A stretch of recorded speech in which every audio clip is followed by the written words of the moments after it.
자, 모두 반갑습니다. 자, 오늘부터는 고린도 후서를 공부하겠습니다. 일단 좀 배경을 좀 볼까요? 우리 학생 교재에 있는 역사적 배경을 좀 보겠습니다. 이게 바울이 마케도니아에 있는 동안에 쓴 거라고 하네요. 우리 먼저 고린도 전서 보냈었잖아요. 편지 한번 보냈었습니다. 그리고 그 편지 잘 받았다라는 소식을 이 디도라는 사람을 통해서 받았어요. 그래서 고린도의 교회가 아주 잘 되고 있었던 것 같습니다. 근데 몇 가지 문제가 여전히 있었던 것 같아요. 우리 고린도 첫 번째 편지에서는 이 고린도 회원들 사이에 알력이 있고 그 갈등이 있었다. 이런 이야기가 있었죠. 자, 지금 이두 번째 편지에서는 이제 거짓 교사들이 대한 얘기가 나와요. 음, 그러니까 그 보면은 예루살렘 지역 출신의 일부 성도들, 유대인 개종자죠. 이 사람들이 고린도로 와서는 어, 이 고린도에는 유대인이 아니고 이방인, 이제 헬라인 그 개종자들이 많았겠죠. 근데 그들한테 와서 유대인들 관습을 받아들여야 한다. 뭐 여전히 이런 사람들이 있을 수 있죠. 기독교 어쨌든 뿌리는 유대교가 그 뿌리라고 할 수 있으니까요. 그러니까 모세율법이라든지 유대인들의 뭐 절기라든지 이런 것을 받아들여야 한다라고 가르치는 사람이 있었고, 이제 바울은 그렇지 않다라는 것을 설명하는 겁니다. 자, 몇 가지 주제. 하여튼 자신을 그리스도의 사도로 가장하는 자들.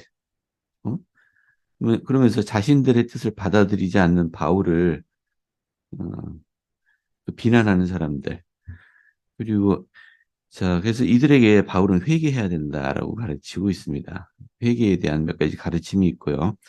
그래서 이 고린도 후서의 몇 가지 목적을 얘기하고 있는데, 첫 번째, 여기 아랫부분에 여기입니다. 이전에 보낸 서야한에 대한 호의적인 반응을 보인 성도들에게 감사를 표하고 그들을 강화하는 목적. 뭐 이 부분은 굳이 다루지 않을게요. 자, 두 번째는 그리스도의 순수한 교리를 부패시킨 거짓 교사들에 대한 경고. 그죠? 자, 세 번째, 예수 그리스도의 사도로서의 자신의 품성과 권세를 옹호. 좀 말은 좀 이상합니다. 자기 자신의 품성을, 나 좋은 품성 가지고 있어. 뭐, 이런 식으로 말을 한 건 아니겠지만. 하여튼, 어, 그 흠을 잡는 사람들이 있었다는 얘기죠. 사도 바울의 행동에 대해서, 또 그의 품성에 대해서, 그에 대한 자기 변호, 뭐, 이런 내용이죠. 그리고 마지막으로 후한 기부. 지금 당시 그 예루살렘에 있는 성도들은 조금씩 어려움이 더해지고 있었거든요. 이게 아마 AD 한 50여 년경일 거예요. 이 편지를 쓴 시점이 한 10여 년 지나면은 예루살렘 도시 자체가 이제 멸망해 버립니다. 그 전조가 서서히 나타나기 시작하고 있었습니다. 그래서 가난한 성도들에 대한 후한 기부를 당부하는 그런 내용도 들어 있습니다. 자, 음. 자, 뭐,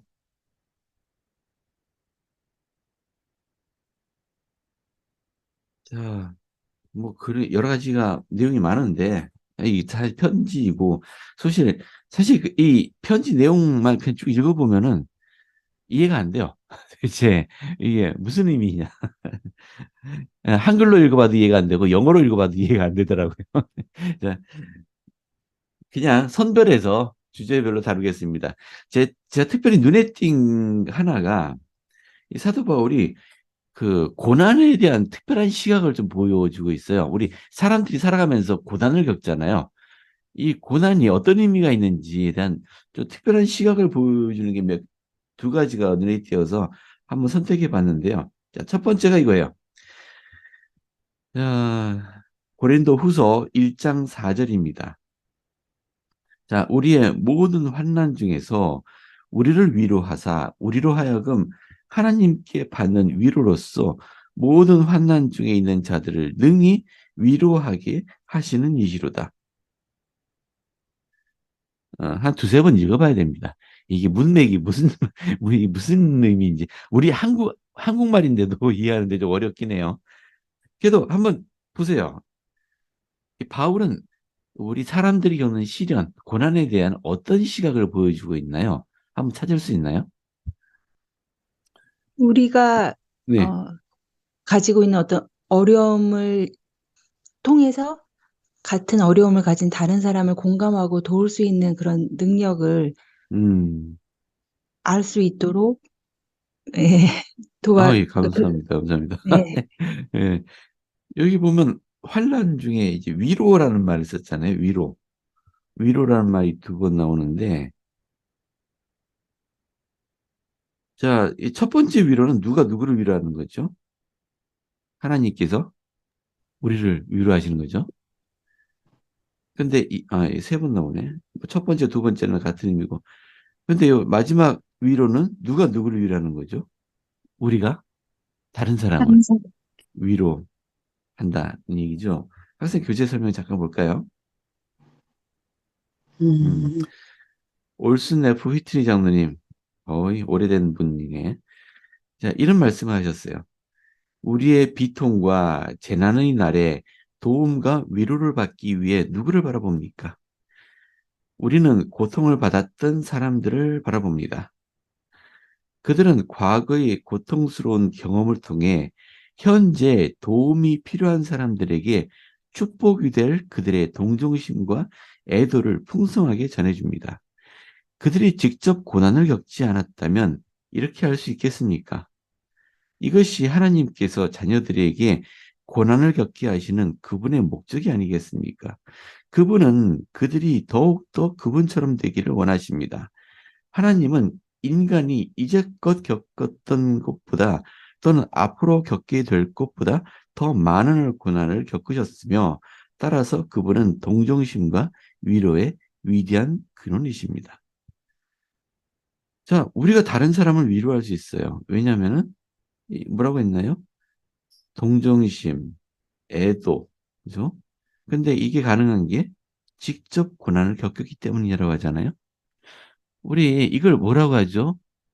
내가 경험해 봤기 때문에 다른 사람이 고통이 얼마나 힘든 일인지 같이 느낄 수 있고 그래서 위로해 줄 수 있는 이 동정심하고는 사실 다르죠. 동정심과는 다릅니다. 이 뭐라고 하죠? 기억나세요? 한번 다룬 적 있는데. 공감? 공감? 그렇죠. 감사합니다. 공감. 영어로는 empathy라고 하죠. 동정은 sympathy고요. 그죠? 동정심은 관계를 해치지만은 이 공감은 관계를 쌓는다라는 얘기를 한 적이 있었어요. 그 우리 예수 그리스도께서는 이런 모범을 보이셨나요? 어떤 방식으로 이런 모범을 보이셨나요? 공감에 대해서. 인간이 겪을 수 있는 모든 경험을 다 하셨기 때문에 네, 우리 인간들을 잘 아시죠. 네, 그 모든 그것은, 생사고락의 아픔을 음, 아시는 거죠. 그래서 우리를 정말 그분이 직접 우리를 창조하셨고 그래서 음, 아버지로서 무한한 사랑과 음, 격려와 공감을 하시죠. 음, 감사합니다. 그렇죠. 그래서 예수 그리스도께서는 인간이 겪는 그 질병, 배고픔, 육체적인 고통, 정신적인 고통, 영적인 고통들을 다 겪어 보셨어요. 그래서 인간들을 이해하십니다. 음. 이게 하나님이 갖고 계신 이제 공감의 능력이 여기서 나온 거란 얘기죠. 사실은 일반 그러니까 개신교나 뭐 카톨릭이나 그 다른 기존 기독교에서도 이제 그들은 삼위일체를 믿잖아요. 그러니까 인간과는 동떨어진 하나님이신데 형체도 없고 감정도 없고. 음. 근데 그런 하나님이실지라도 그분이 이제 아들의 모습으로 지상에 오셨기 때문에 지상에서 인간들이 겪는 경험을 하시고 그래서 인간들을 이해하신다. 그런 목적으로 오셨다라고 가르치더라고요. 예, 그게 정상적인 기독교인의 가르침이죠. 음, 음. 자, 이게 우리가 사람들이 고난을 겪는 이유 중에 하나라는 거예요. 이게 다른 사람을 이해하고 같이 공감할 수 있는 능력을 갖는 거란 얘기죠. 이게 우리가 하나님을 닮아가는, 하나님과 같이 되어가는 과정의 일부다라고 설명하고 있습니다.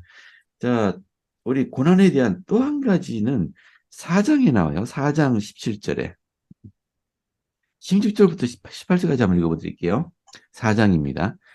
그러므로 우리가 낙심하지 아니하노니 우리의 겉사람은 낡아지나 우리의 속사람은 날로 새로워지는 지도다. 우리가 잠시 받는 환난에 경한 것이 지극히 크고 영원한 영광의 중한 것을 우리에게 이루려 함이니 우리가 주목하는 것은 보이는 것이 아니요 보이지 않는 것이니 보이는 것은 잠깐이요 보이지 않는 것은 영원함이라. 여기 뭐 몇 가지 겉사람, 속사람 뭐 이런 말이 나오고 환난에 경한 것, 영광에 중한 것 대비되는 거죠. 보이는 것, 보이지 않는 것 이렇게 좀 대비시키면서 말을 하고 있는데요. 핵심을 좀 볼게요. 17절 보세요. 우리가 잠시 받는 환난에 경한 것. 아, 이 동의하세요? 환난이 경한 것이라고요? 아니, 사람 중에 자신이 겪는 고통, 이 환난, 이 시련이 경하다, 가볍다라고 말할 사람이 있을까요?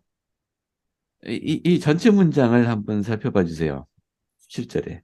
왜 바울은 우리의 환난이 경한 것, 즉 가벼운 것, 왜 가벼운 것이라고 했을까요? 영광에 중한 것을 영광을 생각했을 때 예. 우리가 이 세상에 겪는 그 환란은 지극히 작은 것이지만 그러한 작은 음, 환란들을 통해서 우리가 영혼의 축복을 받을 수 있는 단련의 시간인 거죠. 이 지상의 삶이. 음, 그래서 우리가 당한 환난이 정말 힘들지만 표현은 영원한 것에 대해서 가볍게라고 표현을 한 것 같아요. 참, 여기 경한 것은 가볍다라는 의미죠. 중한 것은 무겁다. 근데 물론 우리 사람들이 지상에 살면서 겪는 환란들은 결코 가볍게 느껴지지 않습니다. 굉장히 고통스럽고 무겁게 느껴져요. 근데 무엇과 비교해서요? 영원한 것과 영원한 영광과 비교했을 때는 가볍지 않냐. 결국 지금 우리 환란을 이겼을 때 나중에 영원히 받게 될 영광과 비교하면 계속 가벼운 것이다. 라고 비교하고 있어요. 자, 겉사람과 속사람. 겉사람은 낡아지고 속사람은 새로워진다. 그죠? 자, 이것도 비교하고 있죠. 겉사람은 뭐겠습니까?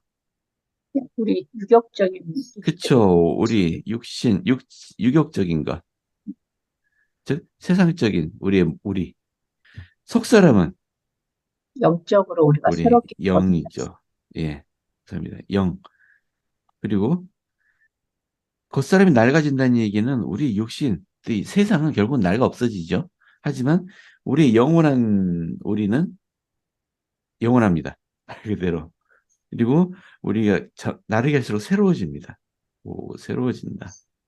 자, 마찬가지로 18절에 보이는 것과 보이지 않는 것을 비교하고 있죠. 자, 보이는 것은 잠깐이요. 보이지 않는 것은 영원함이라. 즉, 우리 보이는 것, 지금 보이는 것은 세상적인 것, 물리적인 것, 이런 것들은 잠깐인데, 보이지 않는 것, 즉, 하나님의 것, 이런 것들은 영원한 것이다. 음. 그래서 우리가 이렇게 비교하죠. 잠깐, 썩어 없어질 것들, 유한한 것들은 우리가 육체적인 것, 또는 세상적인 것이라고 얘기하고요. 영원한 것은 우리가 영적인 것이라고 표현하죠. 예, 그냥 영적이라고 표현합니다. 음. 학생 교재 잠깐 읽어볼까요? 자, 이 폴보이 존스 장로님, 70인이시죠?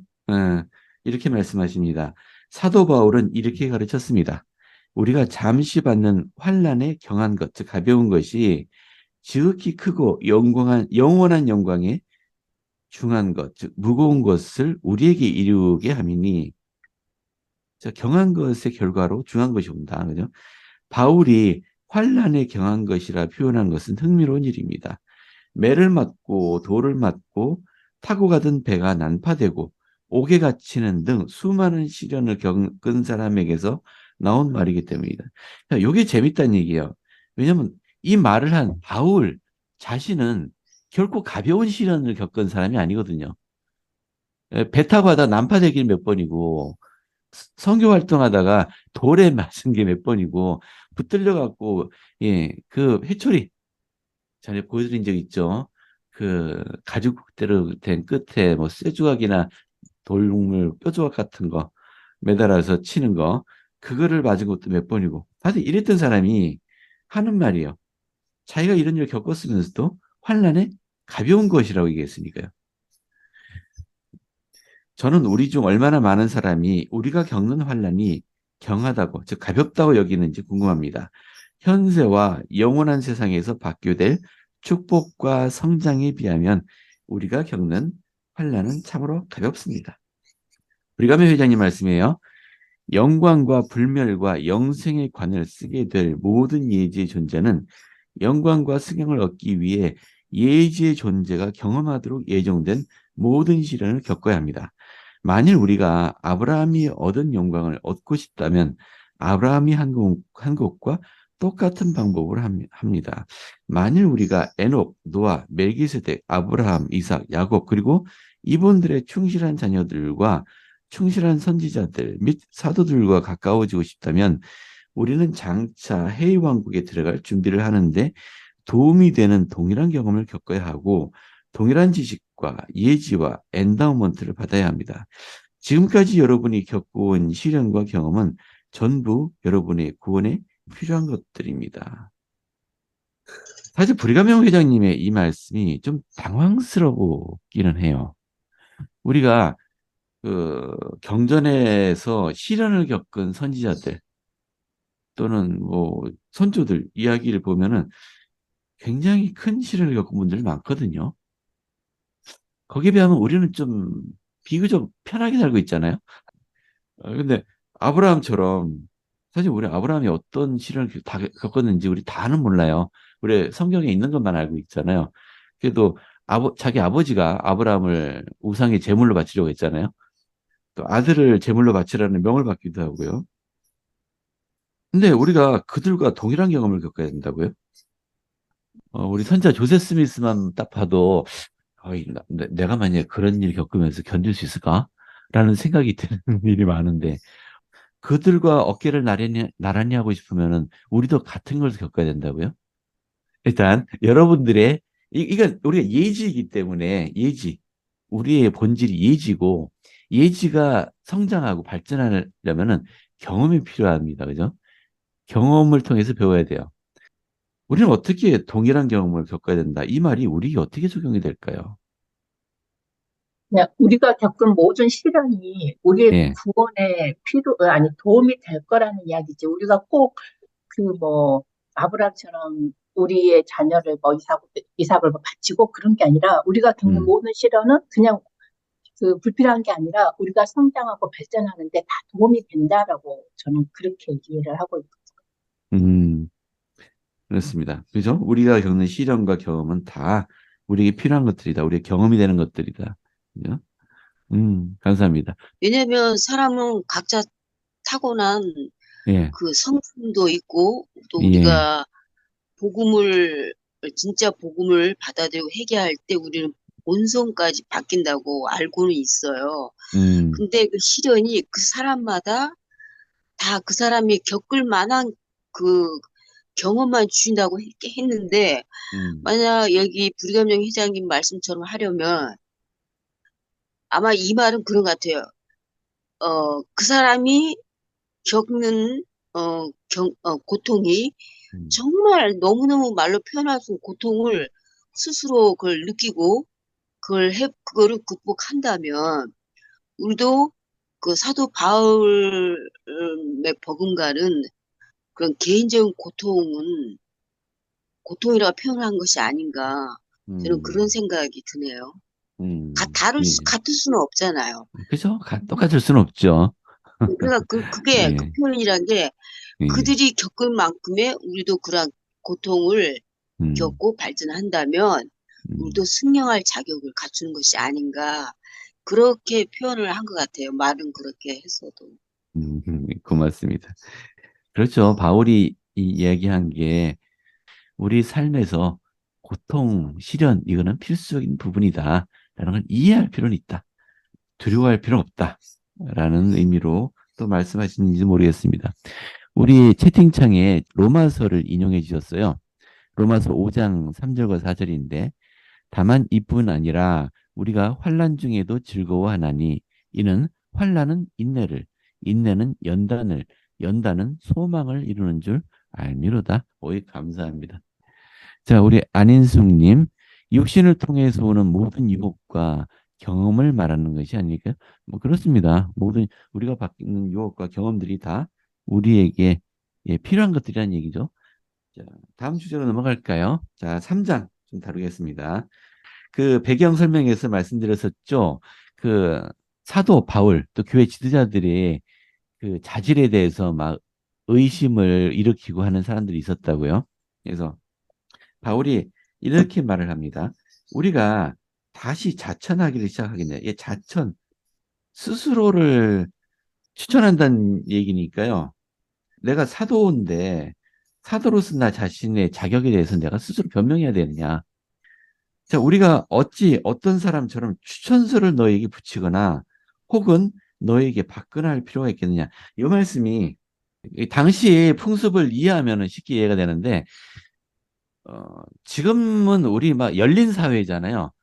한 지역 사회에서 예를 들어서 광주 살다가 서울 가고 다른 가서 아무 문제 없잖아요. 근데 이때 당시는 이렇게 어디 다른 지역으로 이사한다는 게 쉽지 않은 사회였고요. 특히나 어떤 지역 사회 구성원을 받아들일 때는 조심스러울 수밖에 없어요. 지금도 저기 스위스가 좀 그런 면이 있대요. 스위스에서는 어느 한 동네에 이사 가려면은 그 지역 주민들 투표를 해야 된대요. 받아들일 거냐 말 거냐. 어, 그래서 부결되면은 이사 못 간대요. 쫓겨난답니다. 그 마을에서.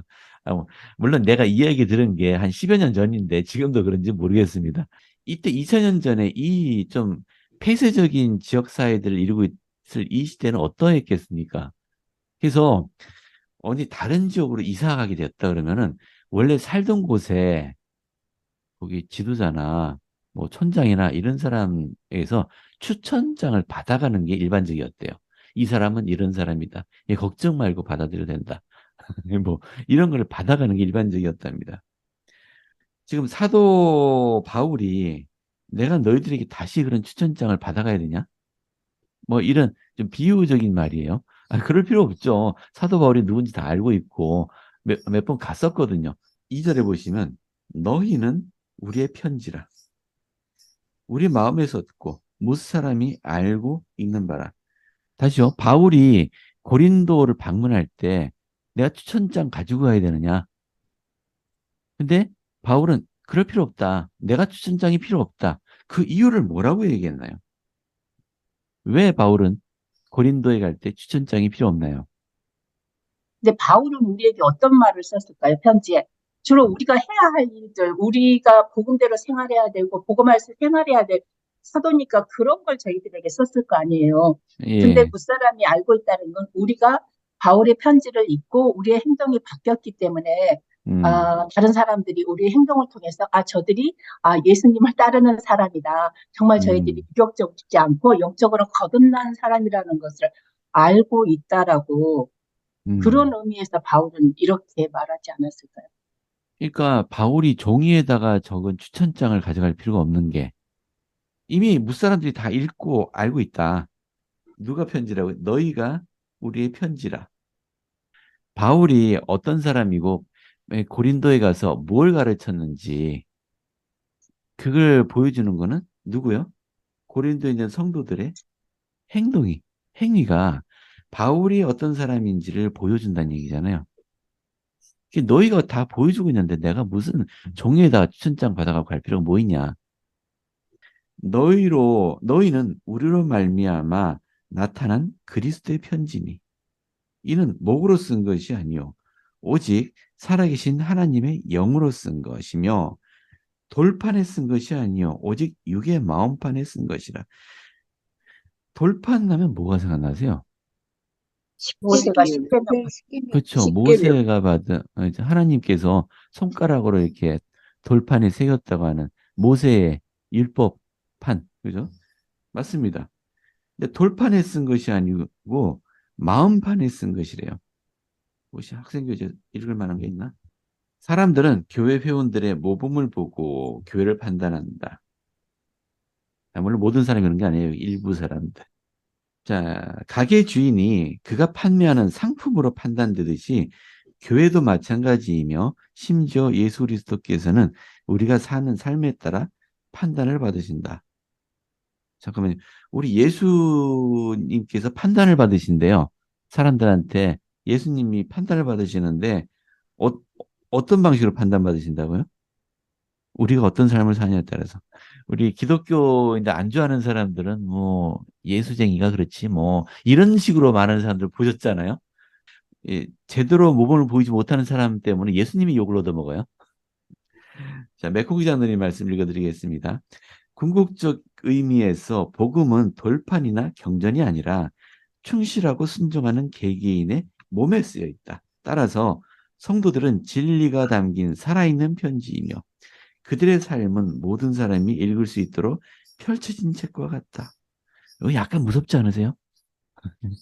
이거 숨길 수 없다는 얘기예요. 우리 행동은 드러나 보이니까. 다 펼쳐진 책과 같답니다. 여기 책에 뭐가 기록되어 있을까? 좀 걱정이 되죠. 여러분 일기장 함부로 못 보여주죠. 다른 사람한테. 부끄러워서. 근데 펼쳐진 일기장과 같답니다. 고든비 힌클리 회장님 말씀이세요. 이 사업을 좌절시킬 수 있는 유일한 행위. 잠깐만, 이 사업. 만약에 이 기회를 무너뜨리고 싶으세요? 그러면 유일한 방법은 회원 자격을 가진 사람이 교리와 표준에 불순종한 행위를 하는 것이랍니다. 이게 유일한 방법이랍니다. 그 때문에 우리들 각자에게는 막중한 책임이 있습니다. 이 사업은 세상이 우리의 행위를 어떻게 보느냐에 따라 판단될 것입니다. 하나님은 우리가 신앙대로 생활하고자 하는 의지와 언제든 어떤 상황에서든 올바른 일을 하게 해주는 자지심과 우리를 보는 모든 사람 앞에서 이 대업을 선포하는 삶을 살겠다라는 의지를 가질 수 있게 해주십니다. 우리 힌클리 회장님은 우리 책임감만을 말씀하신 건 아닌 것 같아요. 하나님께서 뭘 해주신다고 하시나요? 우리에게 의지, 자제심, 결의를 가질 수 있게 해주신다, 즉 도와주신답니다. 우리 혼자만의 힘으로 하는 건 아니에요. 그래서 우리가 사람들에게 이런 행동을 할 때 우리는 펼쳐진 책과 같아서 사람들에게 이 사업이 또는 이 교회가 하나님의 왕국이 어떤 곳인지를 보여준다. 백만 말보다 우리 행동으로 보여준다는 얘기죠. 어떠세요, 여러분? 여러분 잘하고 계신다고 생각하세요? 양심가책 받으라고 드린 말씀 아니에요? 이렇게 생각해 보세요. 내가 과거의 나하고 지금의 나를 비교했을 때 나는 좀 더 나은 사람인가? 한번 생각해 보세요. 비교하면 조금 부끄러운 분들에게 비교하시면 좀 힘드실 테고요. 그러지 마시고 과거와 나와 현재의 나를 비교하세요. 그럼 여러분 잘하고 계신 겁니다. 여러분들의 행동 또 언뜻 생각나시잖아요. 아, 내가 이런 상황에서는 이렇게 행동해야지 라고 떠올리시잖아요. 그때마다 여러분들은 모범을 보이시는 겁니다. 그래서 우리가 바로 예수님의 편지다. 예수님이 어떤 분인지 보여주는 편지다. 자, 좀 읽어 나갈까요? 자, 6절에 그가 또한 우리를 새 언약이 읽고, 새 언약이 뭔가요? 새 언약이 있으면 옛 언약이 있겠죠? 새 언약을 여기, 그리스도의 예수 그리스도의 복음이 새 그렇죠. 언약이고, 그렇죠. 여기 네, 뉴 테스타먼트라고 있어요. 영어로. 말하자면 신약이죠. 새 언약. 구 언약은 모세율법, 그죠? 예, 구약을 말하는 거고, 새 언약은 복음의 율법을 말하는 거죠. 자, 우리를 이 새 언약이 일꾼되기에 만족하게 하셨으니 율법 조문으로 아니하고, 모세율법이죠. 오직 영으로 함이니 율법 조문은 죽이는 것이요 영은 살리는 것이니라. 어, 돌에 써서 새긴 율법 조문이 왜 죽게 하는 것이냐? 이걸 이해 못, 잘 안 되실 수 있어요. 아니, 모세율법도 하나님이 주시는 건데 왜 죽이는 거라고 얘기하느냐? 여기 보시면은 설명이 좀 있네요. 자, 바울은 모세율법인 옛 언약을, 옛 성약, 즉 구약의 성약을 조문으로 새 언약을 영으로 언급했습니다. 여기서 이제 쿠엔틴 쿡 장로님께서 말씀하고 싶으신 건 이걸 이렇게 해석을 하셨어요. 이거 꽤 영감을 주는 것 같아요. 대체로 교리는 왜라는 질문에 답을 줍니다. 근데 원리는 무엇이라는 질문에 답합니다. 영어로 what이죠. 우리가 왜 그것을 하는가 또는 무엇을 하는가에 관한 언급 없이 어떻게를 강조할 때마다 정도를 지나칠 위험성이 있습니다. 가장 작은 일에서라도 우리는 바울이 고린도 성도들에게 율법 조문은 죽이는 것이요 영은 살리는 것이니라 라고 한 함정에 빠지게 됩니다. 여기 왜, 무엇, 어떻게 라고 표현하셨는데요. 교리는 왜에 해당되고 원리는 무엇에 해당되는데요. 이 어떻게는 뭐에 해당되는 걸까요? 이왕 말 나온 김에 한번 물어볼까요, 여러분? 교리와 원리는 어떻게 다르죠? 자, 이건 좀 사전적으로 들릴지 모르겠지만은 갑자기 생각나서 에, 드린 질문이었어요. 교리는 자, 종교의 근간이 되는 가르침 또는 지식입니다. 교리의 근간이 되는 거, 종교의 근간이 되는 거예요. 교리는.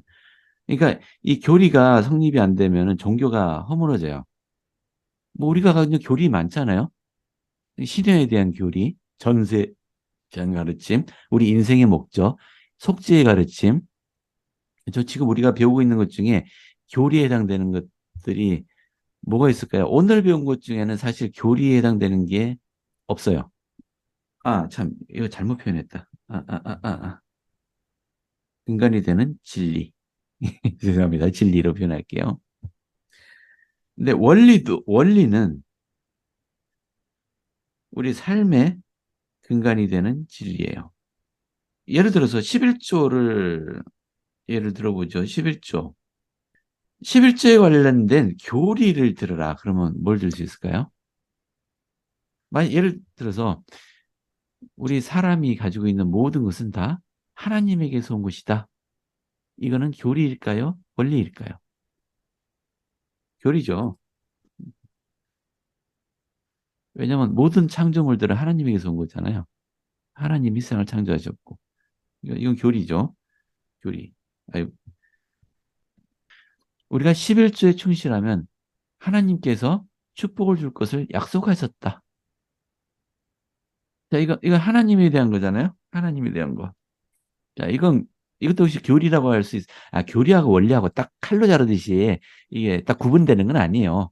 그래도 방금 말씀드린 거, 우리가 11조에 충실할 때 하나님께서는 축복을 주시겠다고 약속하셨다. 하나님 언급하고 있으니까 교리이기도 하고요.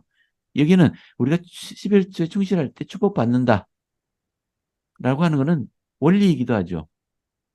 예를 들어서 우리가 경제적인 어려움을 겪고 있을 때 가장 먼저 11조에 충실하고 있는지를 살펴봐야 한다. 하면은 이거는 원리가 될 수 있겠죠. 우리 삶의 근간이 되는 진리니까요. 그죠?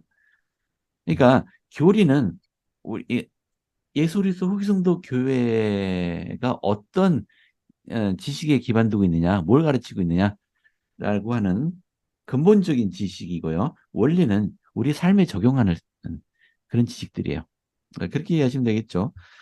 그러니까 이 교리는 왜 해당돼요? 저 11조는 하나님께서 주신 율법이에요.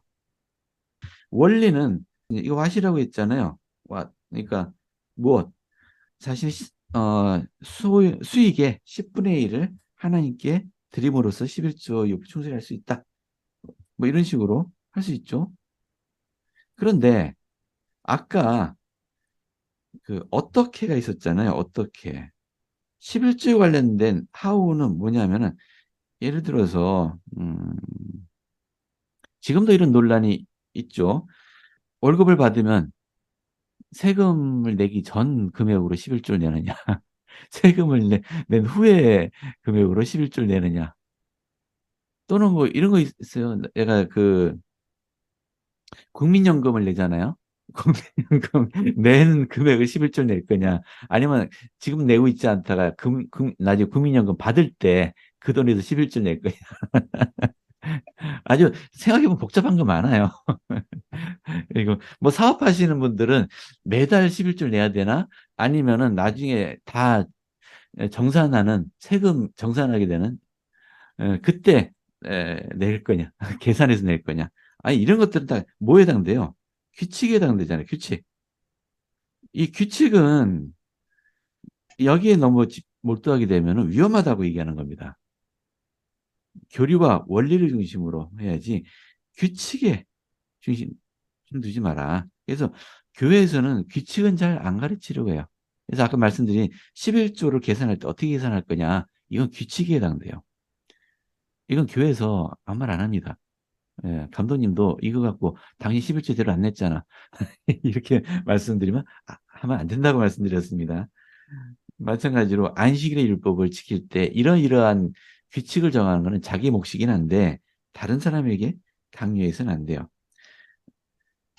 자, 근데 모세율법은 원래 모세가 처음 받았을 때 그 율법이 아니고 유대인들이 지키고 있던 그 율법은 여기에 해당돼요. 어떻게 초점을 즉 규칙에 초점을 두고 있었어요. 거의 그 율법이 주어진 목적이라든지 그런 율법을 받을 때 어떤 축복을 받는지 이런 것보다는 규칙에 초점을 두고 있었습니다. 그래서 돌판에 쓰여진 것, 옛 율법은 죽이는 것, 율법 조문은 죽이는 것이라고 얘기한 겁니다. 그래서 이게 조문이 영어로 보니까 레터네요. 그러니까 문자 한 글자 어떻게 적혔느냐 여기에만 초점을 맞추는. 하지만 우리 율법은 어디에다가 적어야 됩니까? 돌판에 적어지면 영원히 갑니까? 돌판도 언젠간 썩 없어지겠죠. 싹 없어질 겁니다. 어디다가 기록하라고요? 영에. 영에 기록해라. 자, 돌에 써서 새긴 죽게 하는 율법 조문의 직분도 영광이 있어 이스라엘 자손들은 모세의 얼굴에 없어질 영광 때문에도 그 얼굴을 주목하지 못하였거든. 기억하시나요? 모세가 하나님을 직접 뵙고 나오니까 모세 얼굴에서 빛이 났잖아요. 근데 그러니까 하나님의 영광이 좀 이게 옮은 거죠. 옮았다고 표현하는 게 옳은가요? 옮았어요. 근데 물론 점점 없어질 거예요. 얼굴 빛이 나는 게 점점 없어질 건데 사람들이 이것마저도 바라보지 못해갖고 모세가 얼굴을 수건으로 가렸거든요. 사람들한테 안 보이려고. 사람들이 무서워하니까. 그러니까 이게 잠깐 있다가 없어질 것도 그 사람들이 주목하지 못했는데 영의 직분은 더욱더 영광이 크지 않겠느냐. 그러니까 이게 돌에 쓴 거, 없어질 것도 이제 영광이 있는데 하물며 너희가 너희 영의 마음에 이 율법을 새겨서 행동한다면 그게 얼마나 영광이 크겠느냐. 그래서 정죄의 직분도 영광이 있은즉 의의 직분은 영광이 더욱 넘치리라. 아니 말 표현이 좀 이상합니다. 하나하나 다 설명하려니까 너무 힘드네. 그냥 하여튼 율법주의자들의 행위주의자들하고 우리 복음에 마음에 새겨서 이제 사람들이 모범을 보이는 그런 복음의 율법을 비교한 거다. 이해하시면 될 것 같아요. 지금 자, 다음 주로 넘어갈게요. 자, 6장입니다. 이거 짧게 하고 넘어갈게요. 워낙 눈에 띄어서 다룰 수밖에 없네요. 그냥 한 문장이에요. 6장 14절. 너희는 믿지 않는 자와 멍에를 함께 매지 말라. 의와 불법이 어찌 함께하며 빛과 어둠이 어찌 사귀며 그리스도와 벨리알이 어찌 조화되며 믿는 자와 믿지 않는 자가 어찌 상관하며. 믿지 않는 자와 멍에를 함께하지 말랍니다. 이거 무슨 의미일까요? 표준이 다른 그 교회 회원이나 그 비회원 그 표준이 다르잖아요. 그런 네. 사람들하고 어울리게 되면 우리의 음, 표준이 죄를 지을 수도 있는 상황까지 올 수 있으니까 적당히 해라 뭐 이런 거 아닌가요? 너무 가까이 지내지 마라. 근목자, 근목자흑? 요성구는 음. 우리 교회뿐만 아니고 일반적으로 기독교계에서는 다 비슷하게 해석을 해요. 여기 믿지 않는 자는 자기 배우자 얘기입니다. 믿지 않는 자와 멍에를 함께 매지 마라. 가급적이면 신앙을 같이 하는 사람과 결혼하라. 라는 의미예요. 예, 맞습니다. 결혼에 많은 영향을 받습니다. 참고로 이 그림은 인터넷 뒤지다 보니까 그 여호와 증인들 사이트에 요 그림이 있더라고요. 딴 데는 없고. 그래서 요 그림 가져왔어요. 예, 출처를 미리 밝혀드립니다. 예, 제가 상업적인 목적으로 사용하지 않고 있기 때문에, 예, 미리 말씀드려요. 자, 여기 뭐가 문제인가요? 저기 그림에서. 우리 균형이 안 맞잖아요. 소하고 예, 당나귀하고 서로. 그렇죠. 그러면, 음, 예. 누가 힘들까요? 아마 소를 따라가려면 당나귀 입장에서는 소를 예, 따라갈 때 굉장히 힘들 거예요. 그렇죠. 예, 예. 모든 것이 자기하고는 다르기 때문에. 맞아요. 그리고, 예. 또 소 입장에서는 어쩌면 당나귀, 그 자기가 가지고 있는 그런 힘 때문에 예. 당나귀에게 또 뭐, 뭔가 힘을 쓸 수 있지 않겠어요? 맞아요. 자기, 소도 힘들죠. 네. 당나귀가 힘을 못 쓰잖아요. 네. 예, 소는 원래 똑같이 소 두 마리가 메고 있으면은 힘이 덜 들 텐데, 그죠? 게다가 당나귀도 죽을 입장이죠. 소가 막 무식하게 끌고 가는데 당나귀 못 따라가니까 자기도 죽을 지경이고 서로가 힘든 상황입니다.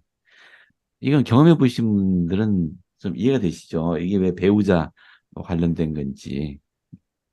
이건 그 단순한 힘의 균형뿐만 아니라 네, 소와 송아지가 아니고 소와 당나귀잖아요. 종이 네, 달라요. 맞아요. 종이 달라요. 종이 달라. 어이, 엄격하시네. 우리 후계 선지자들도 이 믿지 않는 자와 멍에를 하지 말라, 함께 매지 말라라는 바울의 가르침을 결혼 상대자를 결정하는 문제를 비롯하여 타인과의 관계를 형성하는 지침으로 사용합니다. 자, 스펜스 W 킴블 회장님 말씀이세요. 여러분은 아마 우리가 결혼하면 그가 교회에 들어올 것입니다. 먼저 결혼부터 하고 보겠습니다. 라는 태도로 임하는 것은 대단히 위험합니다. 그와 같은 선택은 상당히 심각한 것입니다. 여러 해 동안 많은 여성이 눈물을 흘리면서 저를 찾아왔습니다. 그들은 자녀를 교회 안에서 예수 그리스도의 복음 안에서 훈련하기를 간절히 원했던 사람들이었습니다. 그러나 그들은 그렇게 할 수 없었던 것입니다. 왜요? 남편 때문에. 예, 믿지 않는 남편 때문에. 그들이 교회에서 책임을 받아들이는 것을 얼마나 열망했는지 모릅니다. 그들은 11조를 바칠 수 있기를 얼마나 염원했는지 모릅니다. 성전에 가서 죽은 자를 위한 사업을 수행하고 자신을 위한 의식을 수행하고 영원히 임봉되고 자녀들과도 영원히 임봉되기를 얼마나 원하였는지 모릅니다. 교회 회원은 모두 합당하고 비회원은 모두 불합당하다는 이야기가 아닙니다. 예, 그런 얘기 아니에요. 다만 영원한 결혼 의식은 성전 밖에서는 가질 수 없습니다. 비회원은 성전에 들어가지 못합니다. 이걸 염두에 두시라는 얘기예요.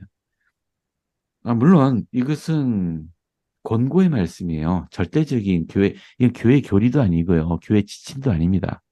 그냥 어, 지혜를 담은 권고의 말씀이다. 라고 이해하시면 좋을 것 같아요. 하지만 만약에 교회 회원이 아닌 사람과 결혼하기로 결정하셨다면은 그 짐을 지기로 결심하셔야 돼요. 제가 어떤 한 자매와 접견을 할 때 그 자매는 교회 회원이 교회 회원이었어요. 회원이었는데 담배를 핀다 그러더라고요. 저활동 회원이고. 근데 만나보니까 사람은 좋은 사람이고 하더라. 그리고 자기하고 이제 담배를 끊겠다고 약속했다. 하고 저한테 얘기하더라고요. 근데 감독인 저한테 이게 대해 상의했다는 얘기는 마음이 뭔가 불편하다는 얘기 아니겠어요? 그 자매가. 예. 그러니까 상의해 왔겠죠. 뭐라고 얘기해요? 결혼하지 말라고 얘기해요? 아니면은 그 사람 믿으라고 얘기해요? 약속했으니까 믿어라. 사랑은 믿음이다. 뭐 이렇게 얘기해줘요? 아니죠. 그러니까 이 자매는 자신의 행복을 그 형제가 담배를 끊느냐 마느냐에 지금 걸고 있잖아요. 그러면 안 되죠. 만약에 그 사람과 결혼하기로 결정한다면 담배와도 결혼을 해야 되는 겁니다. 상대편이 바뀔 것을 기대하고 뭔가를 결정을 하는 것은 그 사람에게 그 종속되는 것 같아요. 자유롭지 못한 상황이 됩니다. 뭐 그냥 저희끼리 얘기입니다. 만약 제 딸이 그런 얘기 해오면은 차라리 결혼하지 말고 혼자 살아라고 얘기할 것 같아. 그게 낫다. 괜히 마음고생하지 말고 혼자 살아. 좋은 사람 만나면 물론 결혼시키고 싶죠. 예. 근데 잘못된 결혼은 안 하니만 못하는 거 동의하세요? 동의합니다. 아이, 죄송합니다. 제가 이런 얘기해서. 아니, 정규근 형제가 결혼하지 말라고 얘기했다. 혼자 살아라고 얘기했다. 그렇게 생각하지 마시고, 예. 결혼은 중요합니다. 신중히 음, 선택해야 됩니다. 자, 이건 공고의 말씀이에요. 하지만, 진짜 이 사람을 사랑하시면 결혼하세요. 하지만 그 짐은 지셔야 됩니다. 자기 책임, 예. 그렇다고 해서 내가 저 사람 죽을 때까지 개종 못 시키면 나 승행 못 가는 거 아니야? 그런 거 아니에요. 그러니까 자신의 배우자에게 충실하다는 거는 성전에서 결혼했다고 승형이 다 가는 거 아니잖아요. 그러니까 자기 배우자에게 충실하시면은 주님께서 기회를 안 주시겠어요? 물론 힘들죠. 지상에, 지상에서 누릴 축복을 못 누리잖아요. 손잡고 성전에 갈 수 있는 형제와 결혼하지 못한 이유로 마음의 그 소망들을 다 포기해야 되는 그건 슬픈 상황을 평생 동안 겪어야 되잖아요. 지상에서 누릴 수 있는 축복도 같이 누리면 좋겠다라는 의미입니다. 자, 7장으로 넘어갈게요. 7장의 내용은 회개에 대해서입니다. 이제 고린도 뭐 누굴 지칭한 건지 모르겠어요. 우리 고린도 전서에 나왔던 그거 자기 아버지의 아내 이제 새어머니하고 잠자리 같이 해갖고 파문당한 사람이 있었죠. 그 사람 얘기인지는 모르겠습니다. 어쨌든간 그 회개한 회원들에 대해서 기쁨을 표현하고 그리고 그 다른 회원들한테도 회개한 사람을 용서하라. 죄 지은 사람을 용서하라라는 표현을 쓰세요. 엄마 그렇지. 자, 이건 회개했기 때문에 용서하는 겁니다. 아무나 용서하라는 얘기 아니에요. 7장 10절입니다. 하나님의 뜻대로 하는 근심은 후회할 것이 없는 구원에 이르게 하는 회개를 이루는 것이요. 세상 근심은 사망을 이루는 것이니라. 자, 여기 두 가지 근심에 대해서 얘기하고 있죠. 하나님 뜻대로 하는 근심, 세상 근심. 우리 비디오 잠깐 하나 볼게요. 보시면서 하나님 뜻대로 하는 근심, 세상 근심을 한번 비교해 보세요. 오래된 세미나리 비디오입니다.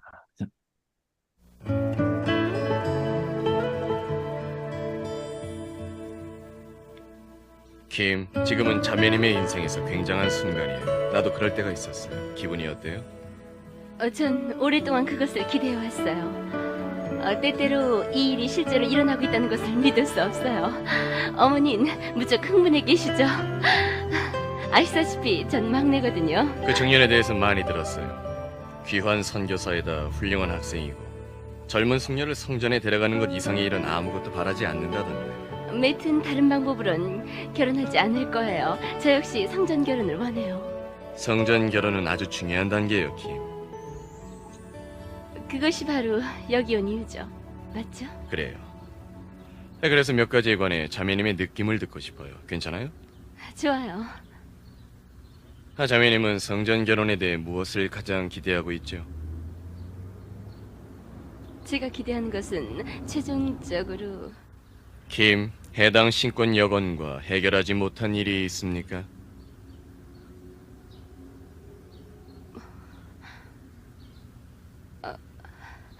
매트가 귀환하기 전에 전 다른 청년과 아주 가깝게 사귀었어요.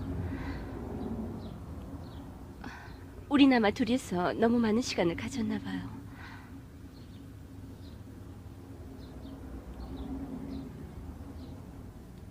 계속하세요. 다소 걷잡을 수 없게 되었어요. 이런 류의 일에 대해 얘기하는 게 얼마나 어려운지 알아요. 하지만 그걸 해결하도록 도와주려면 얼마나 심각한지 알아야 해요. 우린 서로 너무 편안하게 느끼게 되었죠. 그때부터 문제가 시작되었어요. 자매님이 말하는 건 아주 심각한 것이군요. 네, 그러나 전 이제 더 이상 그와 사귀지 않아요. 그것은 이제 문제가 안 되죠. 참된 회개란 단지 잘못이라고 아는 일을 중단하는 것만 아닙니다. 더욱 많은 것이 포함되지요. 그러나 그건 매트와 저 사이와는 달라요. 전 정말 매트를 사랑해요. 저는 누구에 대해서도 이렇게 느껴본 적이 없었어요. 성전 추천서를 받을 수 없나요?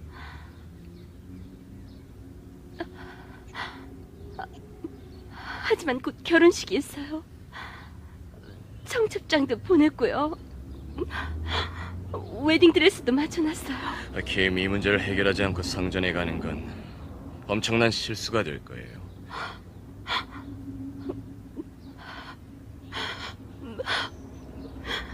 매트에게 어떻게 말하죠? 부모님에겐요? 그들에게 자매님과 나와 주님이 이것을 해결할 시간이 좀 필요하다고 얘기해 보세요.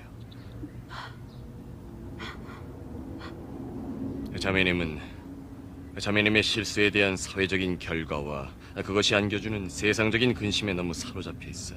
그것의 영원한 결과를 생각할 여유가 없어요. 무슨 뜻이죠? 완전히 회개하지 않았단 말이에요. 그러나 전 그 사람과 더 이상 사귀지도 않고 이렇게 감독님께 왔는데요. 자매님이 이해하도록 도와줄 수 있을지 모르겠군요. 지금 자녀님한테 가장 염려되는 게 뭐죠? 제가 모든 사람을 어떻게 대할 수 있어요? 그 질문을 내가 주님을 어떻게 대할 수 있나로 할 수는 없을까요? 자매님은 죄에 대해 세상적인 근심을 하고 있어요. 자매님은 하나님의 뜻대로 하는 근심을 해야 해요. 나는 죄를 인식하는 능력은 그것을 보느냐 보지 않느냐에서 시작된다고 생각해요. 하나님의 뜻대로 하는 근심은 우리의 행위가 하나님 아버지의 마음을 아프게 했다는 것을 깊이 깨닫는 거예요. 그래서 성전에 갈 수 없군요. 여기서 우리가 그것에 대해 얘기하는 것이 성전에 가기에 합당해지는 한 과정이에요. 그리고 나는 자매님이 성전에 갈 수 있도록 이 문제를 해결할 수 있게 해주고 싶어요.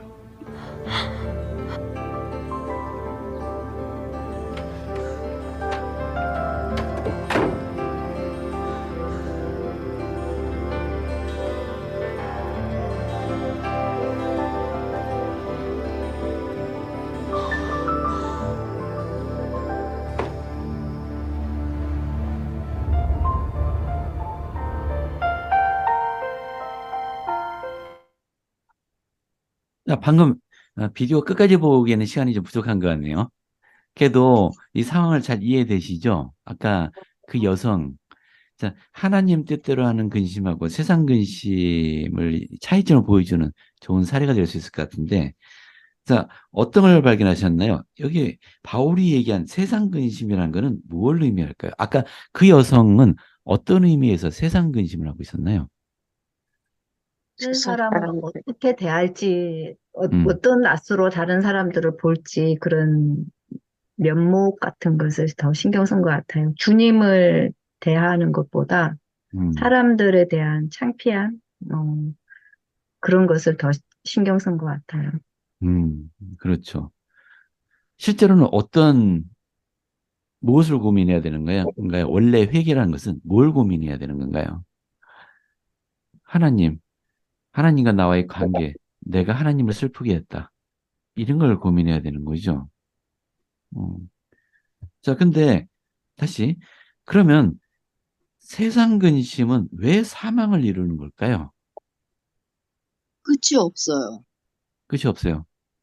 세상 어, 근심은 더 붙으면 더 붙었지 절대 줄어들지 않거든요. 음, 끊임없이 사탄이 너는 그거밖에 안 돼. 너는 어떻게 할 거니?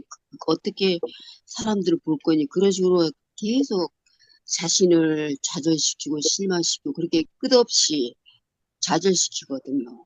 음, 우리 가벼운 잘못들은 자주 저지르고 이로 인해서 회개하는 기도도 자주 합니다만은 막상 심각한 범법을 저질렀을 때 여러분들은 감독에게 찾아가거나 하셔야 될 거예요. 근데 그때 뭐가 문제가 되나요? 부끄럽잖아요. 창피하잖아. 수치스럽고 어떻게 하든지 자기 잘못을 좀 축소해서 고백하고 싶은 욕구가 생기잖아요. 그죠? 이게 뭐예요? 우리가 회개하고 하지 못하게 만드는 것들이잖아요. 회개하지 않으면 사망이죠. 구원을 이루지 못합니다. 그죠? 즉, 이 세상 근심은 사망을 이루는 겁니다. 우리 학생 교재 한번 볼까요? 에즈라 테프트 벤슨 회장님께서 하신 말씀인데요. 하나님 뜻대로 하는 근심은 영의 은사, 영의 은사래요. 그러니까 내가 마음에서 우러나오고 막 이런 것이라 나의 성품이나 이런 것보다는 영의 은사랍니다. 이것은 우리 행동이 하나님 아버지를 거역하는 것임을 깊이 깨닫는 것이에요. 우리의 행위 때문에 아무런 죄도 짓지 않은 구주, 즉 모든 사람 가운데 가장 위대한 분인 주님이 고뇌와 고난을 겪게 되었음을 분명하게 자각하는 것입니다. 우리의 죄 때문에 구주께서는 몸의 모든 구멍에서 피를 흘리셨습니다. 바로 이 진정한 정신적 그리고 영적인 고뇌가 경전에서 말한 상한 마음과 통해하는 심령입니다. 라고 설명하셨어요. 이에 비해서 이 세상적인 슬픔이란 악행에 사로잡힌 것이나 언짢은 결과를 맞이함으로써 후회를 느끼는 감정. 예를 들어서 어떤 범죄자가 범죄를 저질렀어요. 나중에 후회를 하죠. 근데 후회하는 이유가 뭐냐는 얘기예요. 자신이 진짜 그 피해자에게 해를 끼쳤고 그와 공감해서 후회하는 감정을 갖는 것이냐, 아니면 에이 재수가 없었어. 아니면 자기가 이제 징역형을 받게 되니까 그것 때문에 괴로워하고 힘들어하는 것이냐. 다르죠. 분명히 다른 겁니다. 언짢은 결과라는 게 그런 의미죠. 이게 세상적인 슬픔이라는 얘기야. 세상적인 슬픔. 자, 릴레이 맥스웰 장로님 말씀이세요. 교만한 사람은 얄팍한 슬픔으로 값싼 회개를 치려고 합니다. 값싼 회개를 추구하는 사람들이 진정한 화해 대신 표면적인 용서를 구하는 것은 그리 놀라운 일이 아닙니다. 그러므로 진정한 회개는 단순히 죄송합니다라고 말하는 것 이상이어야 합니다. 죄송합니다 말하는 것 이상, 혹은 뭘 해야 된다는 얘기인가요? 상한 마음과 애통하는 심령을 지녀야 해요. 그렇죠. 상한 마음과 애통하는 심령. 같이 아파해야죠. 요즘 그 블랙박스 영상으로 한 방송 있잖아요. 그 블랙박스 이런 사고 있었다면서 블랙박스 보여주고 또 어떤 변호사 같은 사람 나와갖고 당시 상황 설명하고 이거 누구 잘못이냐 뭐 이렇게 얘기하기도 하고. 근데 어느 한 사례를 본 적이 있는데 대형 트럭이 운전사가 깜빡 졸았던 것 같아. 그래갖고 다른 차를 들이받았고 그 안에 타고 있던 사람이 사망을 했어요. 나중에 그 장례식에 이 트럭 운전사가 찾아왔습니다. 여기까지 들으면은 이 사람이 좋은 사람인가 싶잖아요. 근데 팔에 기부스를 하고 나타났대요. 그러면서 한다는 말이 우리 서로 다 피해자니까 우리는 없었던 걸로 생각하자 라고 말을 하더래요. 아마 거기 이 말 들은 사람은 그 사람 그 앞에서 때려 죽이고 싶었을 거예요. 인간도 아니죠. 그죠? 말 그대로 얄팍한 슬픔을 보이면서 값싼 보상으로 끝내려고 하는 겁니다. 공감하지 못하는 거죠. 자신도 팔 다쳤으니까 서로 피해자라고요. 예, 이 사람 마음속에는 죄책감 갖는 게 부담스러운 거죠. 그 사람 피해자들한테 무릎 꿇고 사과해야 해도 시원찮은데 그런 게 싫은 거죠. 자, 이런 게 세상 슬픔이고 이 세상 슬픔이라는 것은 회개를 방해합니다. 진정한 용서를 받지 못하게 합니다. 그리고 진정한 회개는 제가 알기로는 네, 그 죄를 다시는 반복하지 않는다라고 예, 알고 있어요. 맞습니다. 그죠? 진정한 회개를 할 때는 그 죄를 반복하지 않아요. 예. 그 감독님이 접견하시면서 하시는 말씀 중에서 굉장히 네, 중요한 포인트를 발견했는데요. 네, 참된 해결란 잘못된 행동을 중단하는 것 그 이상을 의미한다. 예, 그러니까 그 행위를 반복하지 않는 것 그 이상을 그걸 요구한다라고 말씀하신 것 같아요. 그러니까 네. 변화해야 진정한 변화를 이루는 것이 회개인 것 같습니다. 예, 감사합니다. 인용문 하나 더 읽어드릴게요. 오늘 세미나리 교재에 나오는 인용문인데요. 70회이신 리차드슨 장로님, 하나님이 뜻대로 하는 근심과 세상적인 근심의 주요한 차이는 그 근원입니다. 세상적인 근심은 사탄이 주장합니다. 그것이 발각되는 것에 대한 근심, 계속 죄를 지을 수 없게 되는 것에 대한 근심. 재미가 좋았는데 못한다는 얘기죠. 자기 혐오나 경멸에 빠져 자신을 등지게 하는 것이, 자기 혐오에 빠지는 것도 여기에 해당되는 됩니다. 이와 달리 하나님 뜻대로 하는 근심은 그러한 근심을 기꺼이 얻고자 하는 사람에게 하나님이 주시는 은사입니다. 하나님의 뜻대로 하려는 근심은 우리의 죄가 얼마나 큰지 스스로 인식하도록 이끌며 우리와 함께 우리가 그러한 죄들로부터 자유로워질 수 있다는 것을 알게 해줍니다. 자유. 죄로부터의 자유. 자, 우리 모두 이런 자유를 누리는 우리가 될 수 있길 바랍니다. 자, 예수 그리스도의 이름입니다. 아멘.